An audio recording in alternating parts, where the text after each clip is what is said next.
Como sempre, as ruas interditadas por causa de obras, as obras mais demoradas, como é o caso da Via Gastronômica, a Rua Visconde de Toné, como é o caso da Rua Albé, já no bairro Boa Vista, e o próprio binário do bairro Boa Vista. No centro ainda, claro, sempre, não podemos esquecer da Jerônimo Coelho e imediações. Jovem Pan. Trânsito. Trânsito na Jovem Pan. Baixe o MOP no seu celular e tenha um motorista particular. News.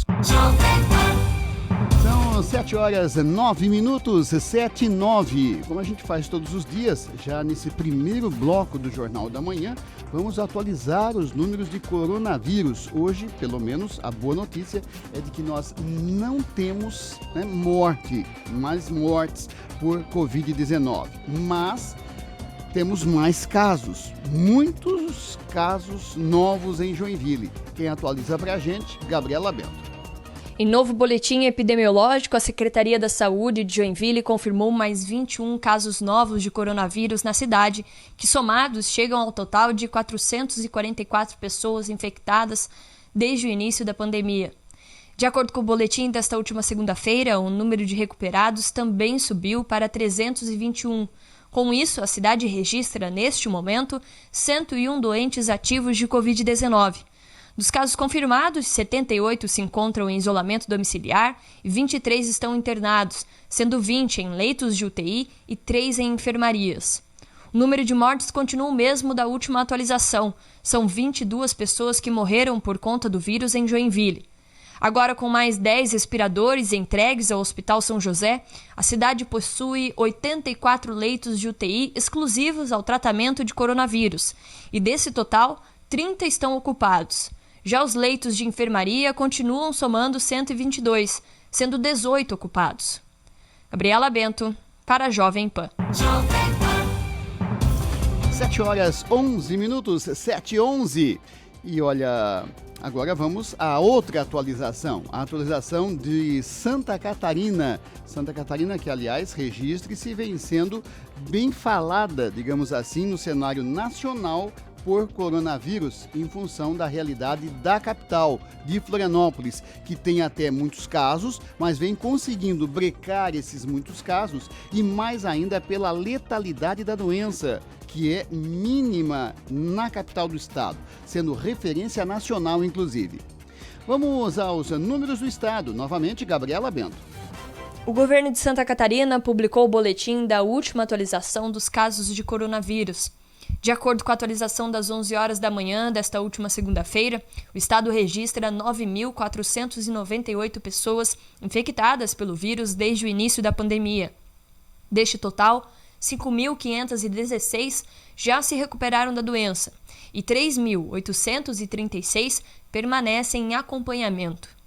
Além disso, Santa Catarina registra 146 mortes por Covid-19, o que coloca a taxa de letalidade em 1,54%. Os óbitos mais recentes são os de um homem de 59 anos e de duas mulheres de 57 anos e 76. Esta última era a única dos três a não ter registro de comorbidades, mas estava no grupo de risco por ser idosa. O município que mais registra casos confirmados em Santa Catarina é Concórdia, seguido de Chapecó, Florianópolis, Blumenau, Itajaí, Balneário Camboriú e Joinville, de acordo com a última atualização do governo do estado. O boletim também apresentou que do total de 1.316 leitos de UTI do Sistema Único de Saúde de Santa Catarina, 774 estão ocupados, sendo 144 por pacientes de Covid-19, entre suspeitos e confirmados. Com isso, a taxa de ocupação fica em 58%, com ainda 542 leitos de terapia intensiva disponíveis. Gabriela Bento, para a Jovem Pan.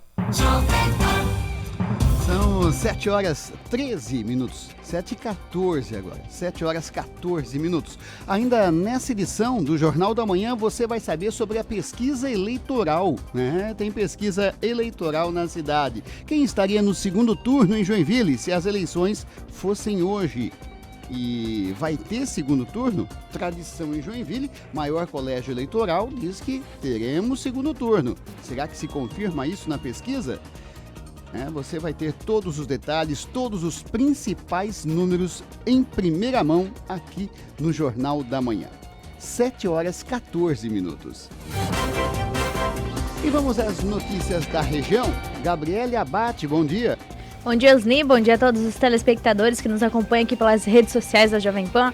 Então, um local antes utilizado como depósito se transformou num ambiente colorido, organizado e agradável ali na Unidade Básica de Saúde da Família do bairro Aventureiro. A iniciativa surgiu durante esse período da pandemia da Covid-19 e envolveu os integrantes da própria unidade. Materiais foram removidos e aos poucos deram lugar às plantas, frases motivadoras e alguns objetos trazidos pela equipe. Formou-se um local convidativo a um breve descanso e cuidado para quem se dedica a cuidar. O ambiente também poderá ser utilizado para atendimentos especiais dos pacientes. O servidor Alexandre Manuel Silveira até voltou a exercitar seu talento como grafiteiro.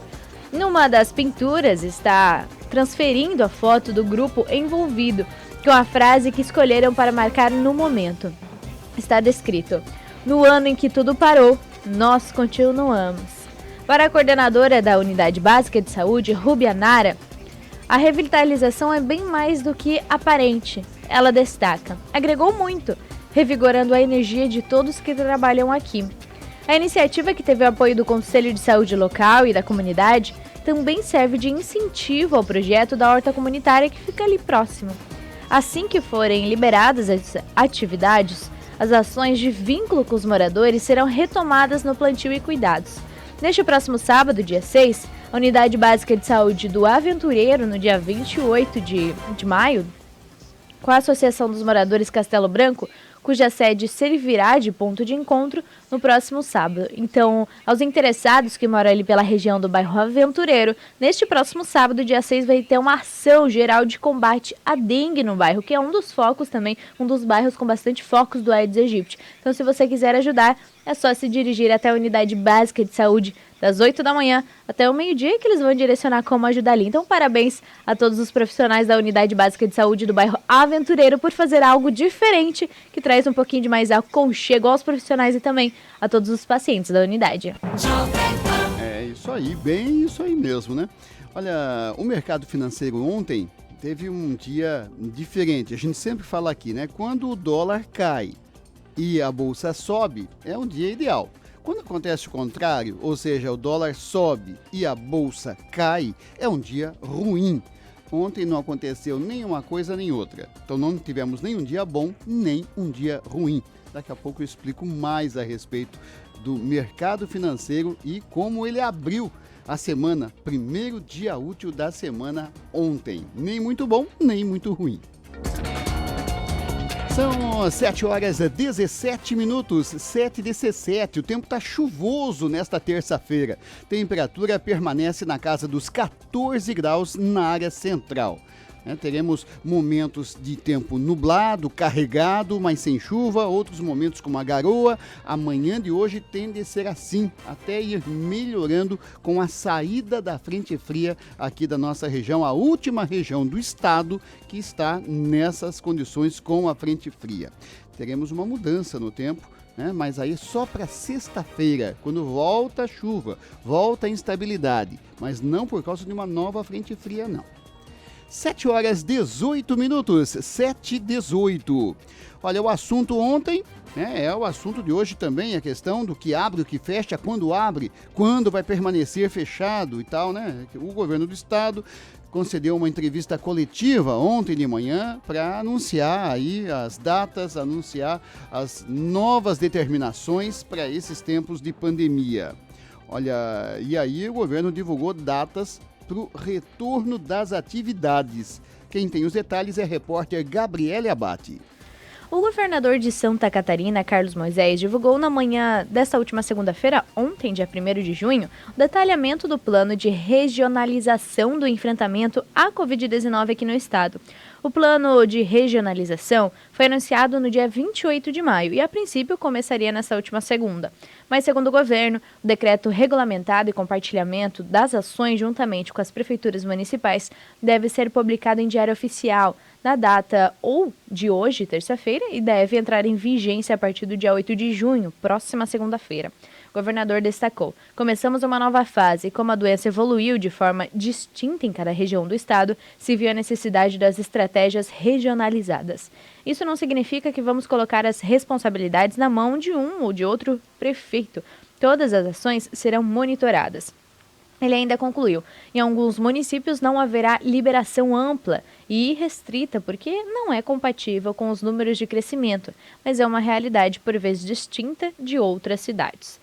O novo decreto estadual define que municípios deliberem sobre funcionamento de atividades públicas e privadas de acordo com as informações técnicas produzidas pelas autoridades sanitárias federais, estaduais e municipal, bem como com as recomendações sanitárias e epidemiológicas do COIS. A Secretaria Estadual da Saúde tem a atribuição de definir as regiões de saúde em Santa Catarina. A pactuação conjunta dos municípios em cada região de saúde poderá orientar as deliberações da autoridade sanitária municipal sobre as medidas regionais de enfrentamento ao coronavírus. As datas previstas para retorno: o transporte coletivo municipal é a partir da próxima segunda-feira, 8 de junho. Intermunicipal também, 8 de junho, interestadual, ingresso no território catarinense de veículo público ou privado, bem como de fretamento de transporte de pessoas, está suspenso até o dia 2 de agosto, então provavelmente retorna a partir do dia 3.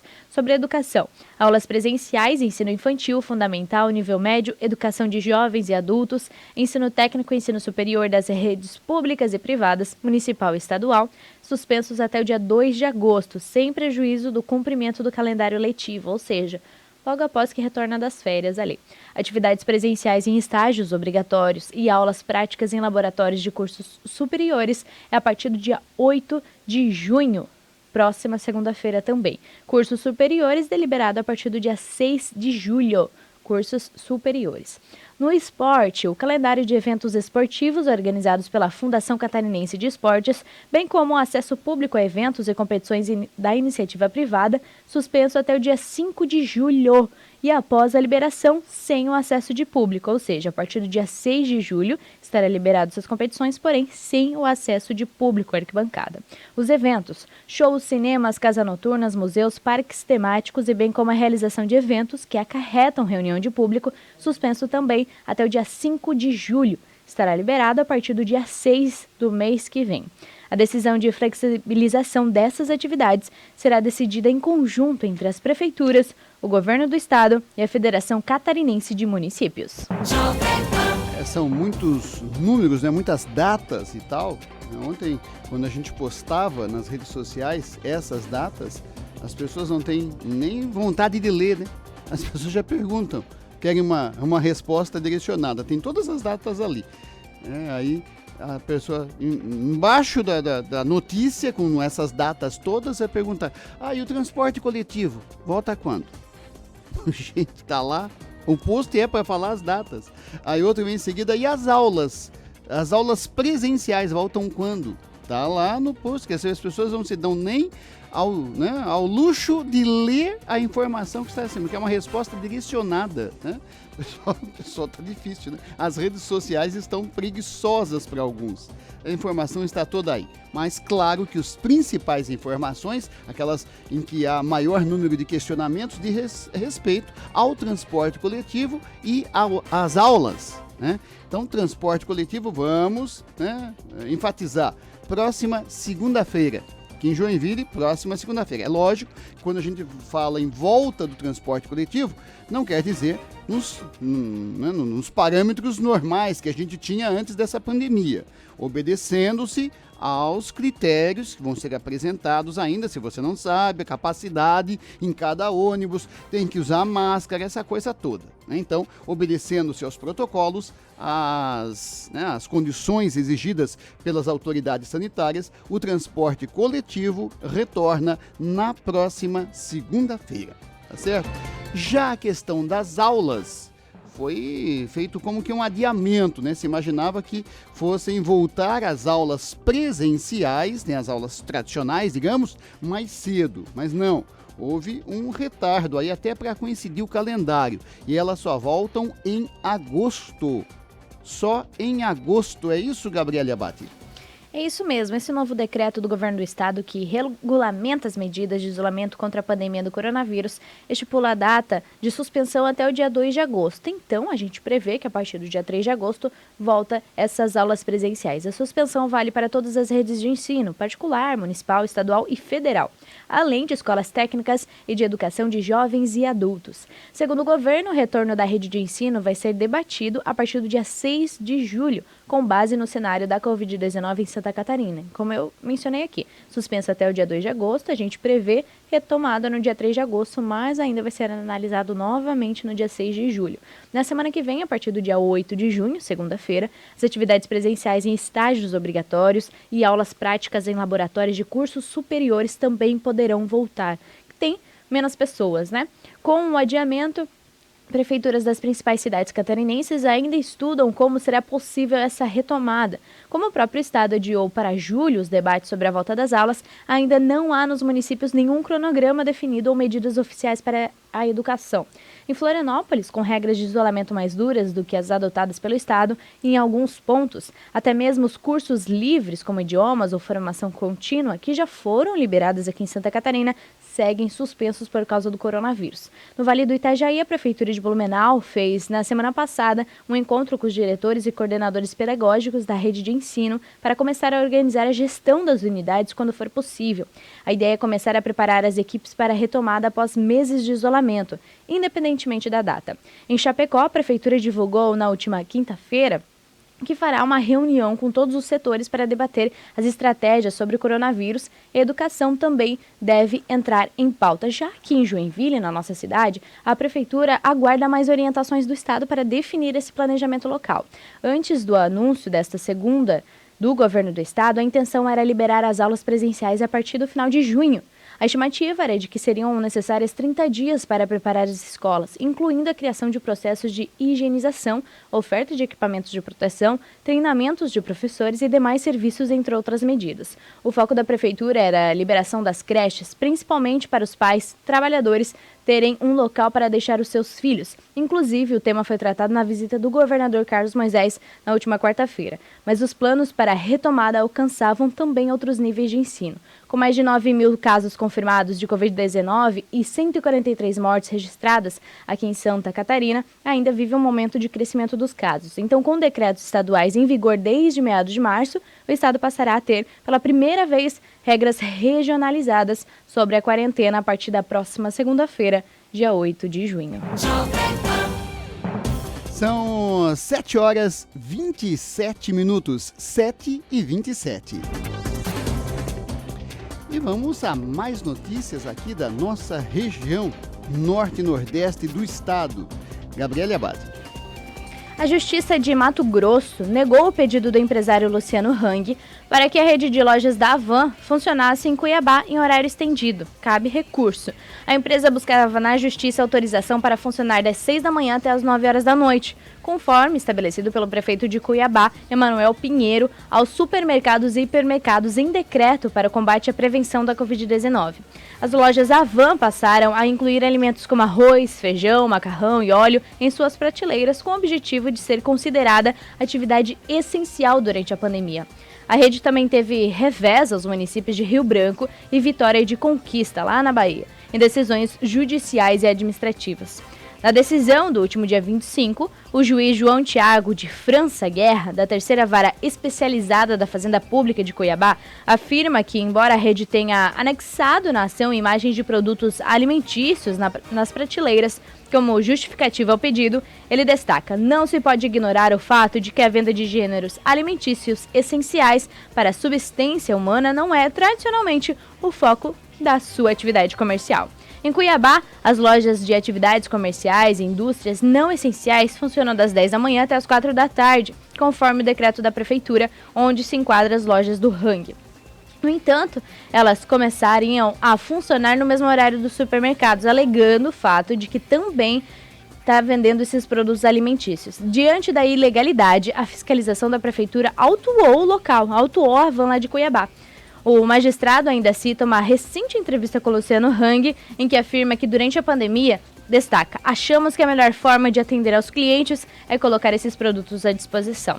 Ainda segundo a sentença, não é possível afirmar que a atividade empresarial consiste de fato em atividades atacadista e varejista de gêneros alimentícios, como supermercados e hipermercados. Mas ainda ele destacou: ainda não é possível afirmar, diante da não apresentação dos documentos necessários a tal juízo de valor, que tal atividade corresponde à atividade principal autorizada em sua licença originária, obtida junto ao ente município. Apesar de revés no Acre, na Bahia, as duas cidades do interior de São Paulo, Araçatuba e Lorena, a van conseguiu uma liminar e reabriu as portas a desrespeito dos decretos que determinaram o fechamento do comércio. Lá no Pará, onde a loja tem funcionamento em horário restrito e também inclui itens de cestas básicas em suas prateleiras, o Ministério Público Federal questionou a operação da unidade, alegando que esta atua na venda de produtos não essenciais. Procurada, a assessoria da van não havia se manifestado até o início da noite desta última sexta-feira. E a pergunta que fica é, não fosse o dono da van, Luciano Hang, um ativista político das redes sociais, teria, né, toda essa polêmica em algumas regiões do país? Acho que não, né? Acho que não. Parece que o ativismo judicial está falando alto também em relação a todo esse questionamento aí. Enfim, faz parte desses novos tempos.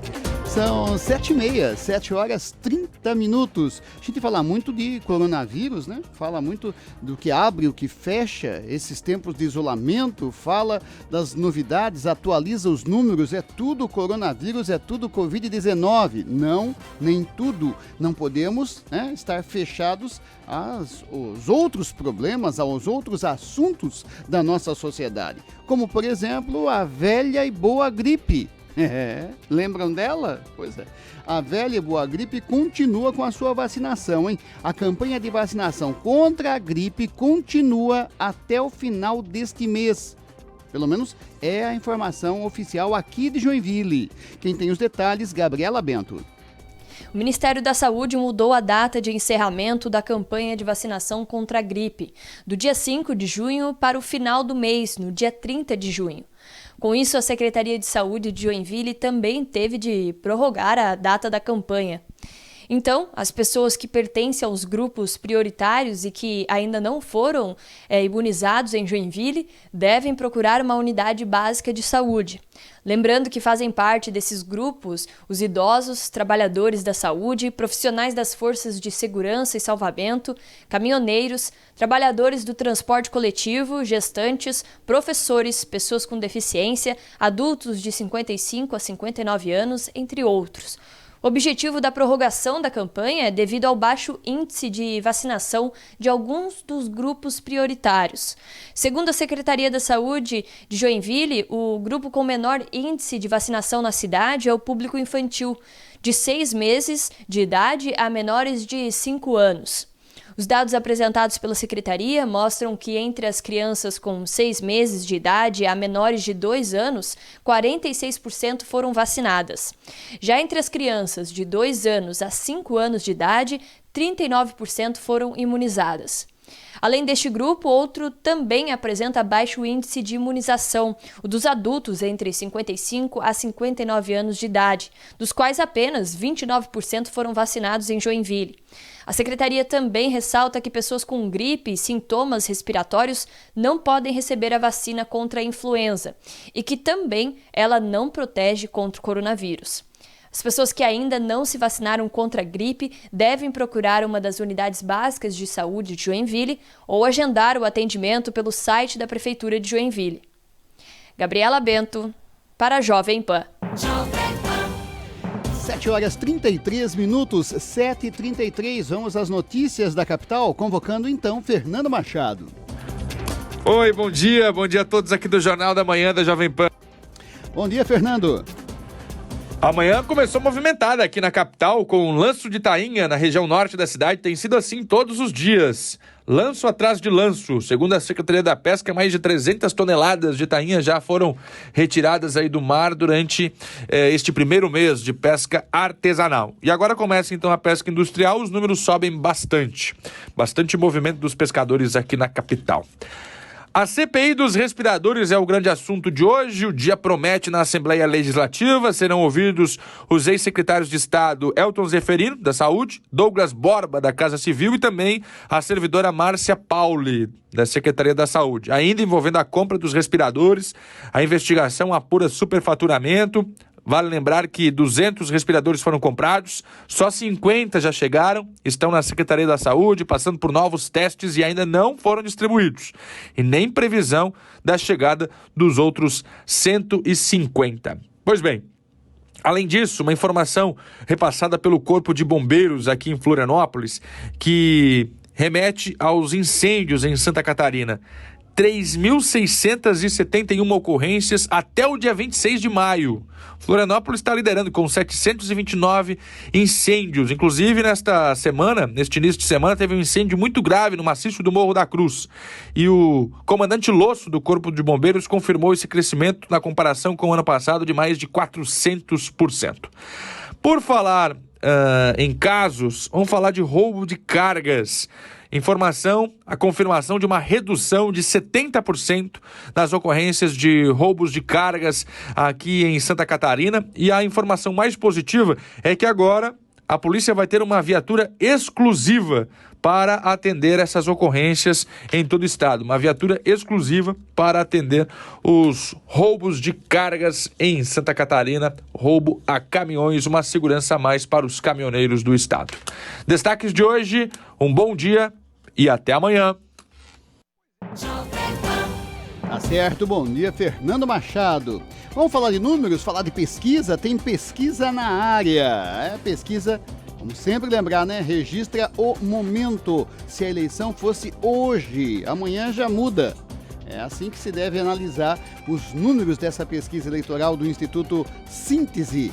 Vamos ver aí os números de quem estaria num eventual segundo turno. 4 candidatos, 4 políticos estariam brigando por essa ida ao segundo turno. Vamos ver. Olá, amigos da Jovem Pan. E saiu uma pesquisa eleitoral. Já saíram outras pesquisas, mas essa tem um significado ainda maior, porque já estamos às vésperas de se iniciar propriamente dita a corrida eleitoral. Os nomes não estão oficializados, então a gente tem que chamar sempre o candidato a prefeito de candidato a prefeito ou prefeiturável. É a nomenclatura oficial porque não se pode chamar efetivamente de candidato. Isso só depois das convenções dos partidos, coisa que ainda não aconteceu e que deve acontecer a partir de agora. Bom, os números da pesquisa do Instituto Síntese mostram, na verdade, uma surpresa, para alguns com certeza, que é a questão de quem estaria num eventual segundo turno para as eleições de prefeito aqui de Joinville, o maior colégio eleitoral do estado. Teríamos sim segundo turno, como é até tradicional em Joinville. Estariam nesse segundo turno o deputado federal Darcy de Matos, do PSD, e com ele Fernando Krelin, do MDB. O que surpreende são os percentuais. A vantagem nesse momento em favor de Darcy de Matos é bastante significativa. É o triplo até do percentual de apoio de Fernando Krelin. Note que Darcy de Matos, na estimulada, aquela que o eleitor recebe um disco com o nome dos candidatos, teria 13,66%, mais de 13,5%. Já Fernando Krelin ficaria com 4,89%. E uma outra curiosidade: entre Darcy de Matos e Fernando Krelin, existem outros 2 candidatos em potencial, mas que se sabe, de acordo com, logicamente, a situação político-partidária que a gente acompanha, não devem sair candidatos. Mas foram colocados na pesquisa que aconteceu no mês de maio em Joinville. O segundo colocado seria Kennedy Nunes. Kennedy Nunes aparece com 11% do total de votos nessa pesquisa estimulada. Mas Kennedy Nunes sabe-se que não deve sair. Se sair, estaria ele e Darcy num segundo turno. O terceiro colocado é Rodrigo Coelho, que teria 5,68% dos votos. E Rodrigo Coelho também não se sente, possibilitado de sair candidato. É aquela briga que ele tem no PSB. Até tentou sair do PSB sem perder mandato, mas a Justiça Eleitoral não permitiu. Disse que pode haver ainda um acordo de Rodrigo Coelho com o PSB, e que ele venha a sair candidato pelo PSB, mesmo não estando confortável no partido, estando de saída do partido. Mas isso não está confirmado. Nesse momento, ele ficaria fora do jogo sucessório. Talvez a pesquisa até o ajude, nesse momento, a firmar esse acordo com as lideranças partidárias. E Fernando Crelin, então, seria o quarto colocado nesse momento. O que chama mais atenção também é quando se percebe a evolução dos candidatos. Note que antes da pandemia, Fernando Crelin estaria também no segundo turno, mas com um percentual bem maior. Teria mais de 8% dos votos estimulados. Caiu pela metade praticamente. E é uma coisa surpreendente, porque justamente quando iniciou a pandemia, esse isolamento que ainda estamos vivenciando, se parou de criticar tanto o prefeito Udo Deller. A pandemia chamou mais atenção e o prefeito foi como que esquecido ou passou por um segundo plano. E aí, se deixou de falar do prefeito e Fernando Crelin perdeu apoio? Deveria ser exatamente o contrário. E qualquer coisa, são surpresas do mundo eleitoral, do mundo das pesquisas, que, como a gente sempre fala, retratam o momento. O momento seguinte pode ser bem diferente. É só o início dessa corrida eleitoral. Olha, tem mais surpresas a pesquisa. A gente vai continuar destrinchando a pesquisa. Tem a pesquisa espontânea também, tem os nomes para vereador também. A gente vai, nos próximos momentos, nos próximos dias, detalhar mais a pesquisa eleitoral da Síntese. São 7h41, 7h41, faltando 19 para as 8. E tem boa notícia que vem do hospital. Aí, nesses tempos de pandemia, se torna notícia maravilhosa. Mais leitos hospitalares no São José. Gabriela Bento. O Hospital São José recebeu mais 10 respiradores da Prefeitura de Joinville, instituição que mantém o hospital. Com os novos materiais, foi possível montar mais 10 leitos de unidade de tratamento intensivo, destinados ao tratamento de pacientes de Covid-19. De acordo com a Prefeitura, agora o hospital possui no total 60 leitos de terapia intensiva, sendo que 40 deles são destinados ao tratamento de doentes graves de coronavírus. Já os outros 20 leitos são destinados ao tratamento geral de outros casos. Além disso, a Prefeitura informou que o hospital registra, neste momento, 66% de ocupação dos leitos de Covid-19 e 100% daqueles destinados a outros casos. As novas 10 unidades fazem parte da compra pelo governo do estado de Santa Catarina dos respiradores fabricados pela empresa WEG de Joinville. O custo dos materiais, neste momento, é do município, mas assim que forem credenciados pelo Ministério da Saúde, o repasse será feito através do Sistema Único de Saúde, o SUS. Gabriela Bento, para a Jovem Pan. E voltando a falar do mercado financeiro, ontem eu falei então que o dia não foi ruim porque a bolsa não caiu. E não foi bom totalmente porque o dólar não caiu. Bom seria o dólar caindo e a bolsa subindo. Mas pelo menos a bolsa subiu. Pelo menos isso. Já o dólar também subiu. O dólar subiu 0,82%. E aí foi a R$ 5,38. Andou lá por R$ 5,40, R$ 5,41 até, uma alta mais significativa. Depois se acomodou um pouco, fechando em R$ 5,38 com essa alta de 0,82%. O peso também subiu um pouquinho, 0,39%, mas ainda cotado a 7 centavos de real. E o euro subiu mais de 1% ontem. O euro subiu 1,22%, fechando a R$ 5,99, praticamente 6 por 1, praticamente R$ 6 valendo €1, né? 5,99. Já a Bovespa subiu 1,36%, 1,39%. E fechou aos 88.620 pontos. A Bovespa continua aí a sua recuperação, apesar do momento instável, né? As instituições brigando, manifestações na rua, né? De um lado, de outro lado, há um clima de rivalidade, um clima de fanatismo até, de radicalização, né? Nessas questões todas. Apesar dessa instabilidade que a gente vê pelo país, nas ruas especialmente, a bolsa ainda assim subiu. Aí você fica pensando, imagina se o país estivesse mais tranquilo, enfrentando a pandemia de uma forma tranquila e racional. A bolsa estava disparando então, né? Fica para sua análise aí essa observação, né? Com essa instabilidade toda e a bolsa vai subindo e vai galgando recuperação, né? É um bom indicativo. O Guedes com certeza fica feliz. São 7h44, 7h44, faltando 16 para as 8. Agora é hora do quadro Moda.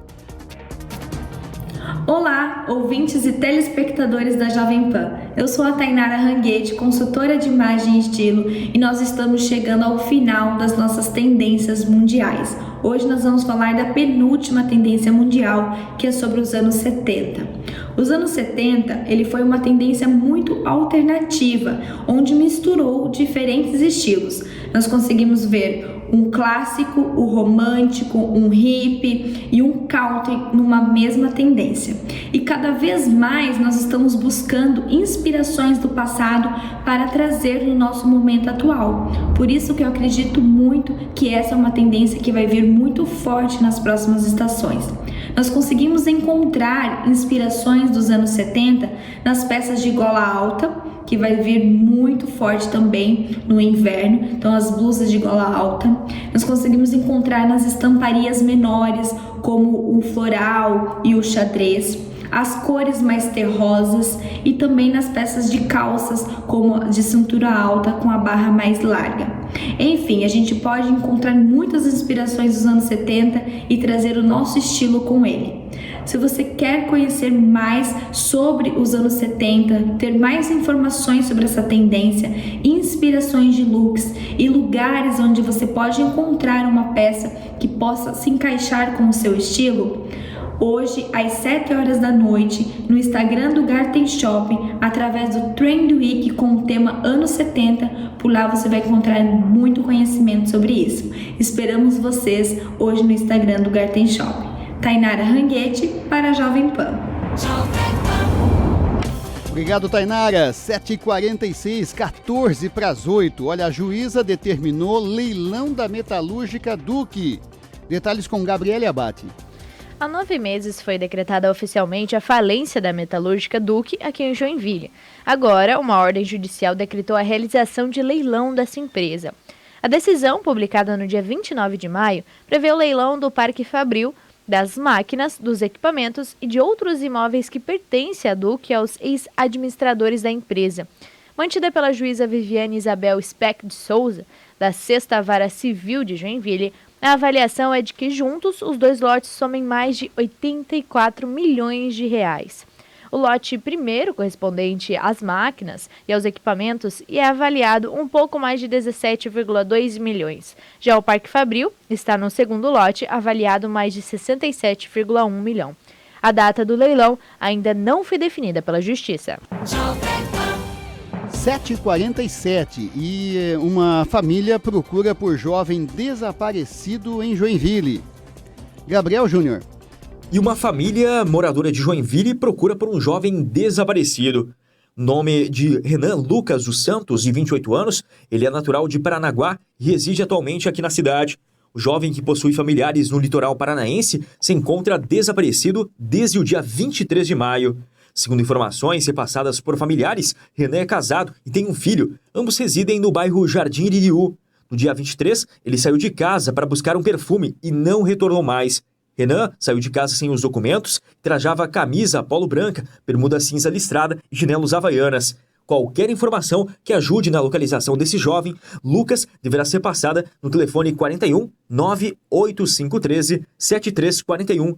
98513 7341, código de área 41. Então, portanto, uma família está procurando o jovem Renan Lucas dos Santos, que está desaparecido desde maio aqui na cidade de Joinville. Para o Jornal da Manhã, repórter Gabriel Júnior.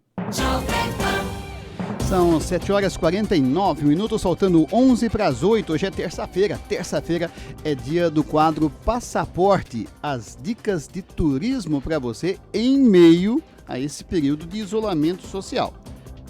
O quadro Passaporte de hoje vai apresentar um destino que é bem propício para lavar a alma. Lavar a alma de pandemia, lavar a alma de isolamento social, literalmente lavar a alma. Que destino é esse? Destino Natureba, destino Bonito, por exemplo. Você já ouviu aquela história de que bonito é bonito mesmo, não é só o nome? É o caso, bonito é bonito mesmo. E se torna mais interessante ainda para você lavar a alma agora. Sair da pandemia visitando um destino encantador. Bonito fica em Mato Grosso do Sul e é altamente recomendável justamente por causa disso. Você encontra lagoas, cachoeiras, é a natureza presente. Passeios interessantes e por um custo muito bom. Consulte o seu agente de viagem, visite os sites de viagens, as opções em data, que é o que chama a atenção nesse momento, até porque muita gente já queimou as férias em função da pandemia, teve férias forçadas, por exemplo. Tem sempre, na hora de comprar o pacote, observar a data possível. Você vai ter a escolha de uma data que você queira, uma semana pelo menos. Em que data de 2021? E tem que ser preferencialmente para 2021, onde a gente tem quase que a certeza de que as coisas estarão voltando ao seu normal, já estarão aí com as viagens definidas, voltando a valer. Então fica a recomendação, bonito, para você lavar a alma e esquecer desses tempos difíceis de pandemia, de isolamento social. Coloque Bonito no seu cardápio de opções turísticas.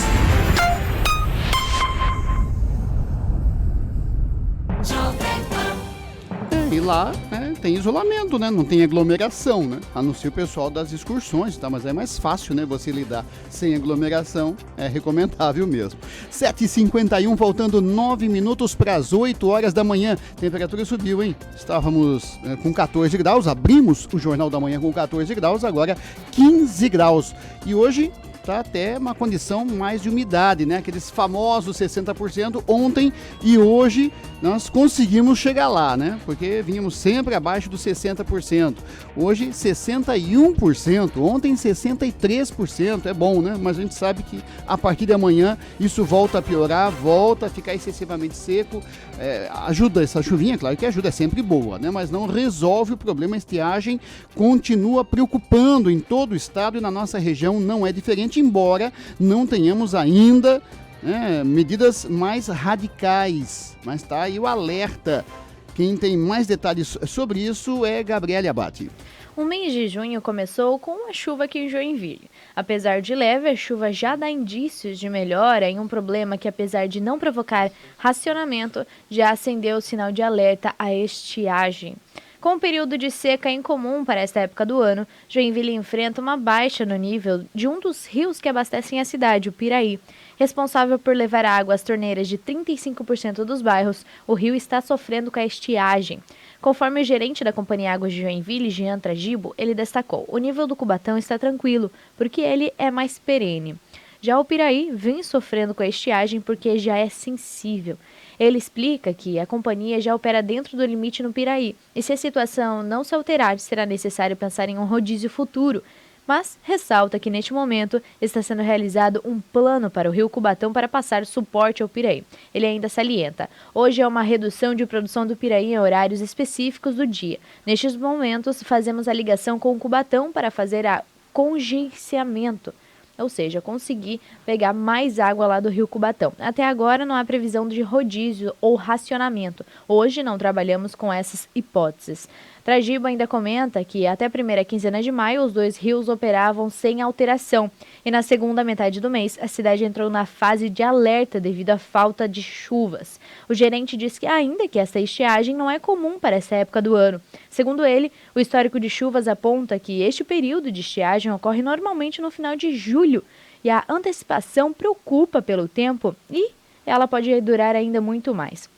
Ele ainda destaca: temos feito muito contato com a Ipagre e Defesa Civil para monitorar essas previsões. A chuva desta última segunda-feira, no entanto, pode dar um respiro, afirmou o gerente. Ele explica que mesmo com a chuva não seja intensa, ela pode auxiliar a perenidade do rio devido às características da vegetação que permeia este rio. 7 horas 54 minutos, 7h54, faltam 6 para as 8. Mais notícias da nossa região. Vamos chamando Gabriele Abate. O Ministério Público de Santa Catarina continua a cobrança de complemento de informações da Prefeitura de Joinville na divulgação de despesas envolvendo o coronavírus. Na última segunda-feira, a 15ª Promotoria de Justiça aqui de Joinville enviou ofício à 13ª Promotoria de Justiça, alegando que o site da Administração Municipal sobre a Covid-19 ainda está em descompasso com a legislação sobre esse tema. A promotoria também quer dados do PROCON e da Vigilância Sanitária sobre a fiscalização referente às atividades com funcionamento autorizado a partir do dia 13 de abril. A 15ª Promotoria de Justiça, com autuação também na área de saúde, abriu procedimento lá em março para acompanhar as ações de enfrentamento da pandemia aqui em Joinville. A divulgação das despesas com o coronavírus, prevista em lei federal, é um dos temas fiscalizados. A manifestação aponta que ainda faltam informações nessa divulgação. O ofício foi enviado a outra promotoria, porque cabe a essa unidade a autuação no tema, em eventual responsabilização dos agentes públicos. No pedido de informações sobre a fiscalização do PROCON e da vigilância sanitária, das regras de funcionamento de atividades econômicas, o Ministério Público concedeu prazo de 10 dias à Prefeitura. A solicitação é de cópia dos registros de autuação.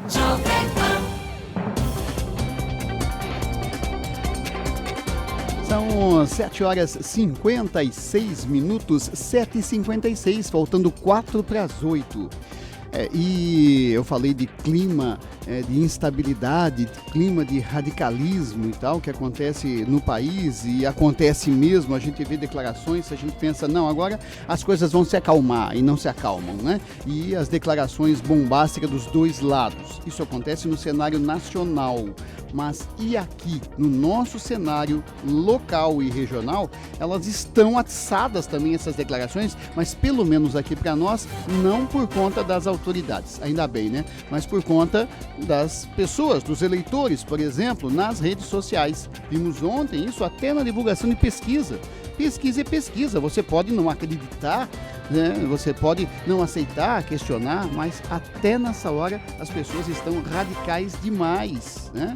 O caminho não é esse, né? Quer dizer, aqui não tem aquela colaboração das autoridades, é só as pessoas, mas também a gente já vê aí o nível de irritação. Imagina na época da campanha mesmo, né?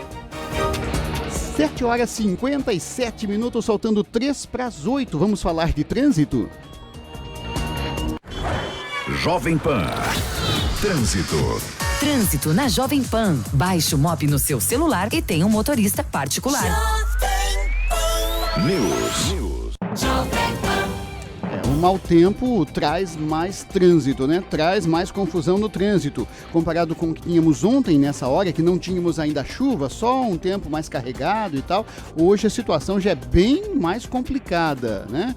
bem mais complicada no trânsito. Por isso a recomendação, tem que sair de casa? É obrigado a sair de casa hoje? Prefira pelo menos no período da tarde. Melhor sair à tarde, porque aí o tempo ruim que estamos tendo nessa manhã já vai ter ido embora. Essa é a tendência do tempo ir melhorando. Então, sair de casa com tempo bom é bem melhor do que sair com essa chuvinha aí, que deixa a pista mais escorregadia, a probabilidade de acidentes, né, com automóveis, motos, bicicletas é bem maior nessas condições de mau tempo. Fica a dica. Jovem Pan. Trânsito. Trânsito na Jovem Pan. Baixe o MOP no seu celular e tenha um motorista particular.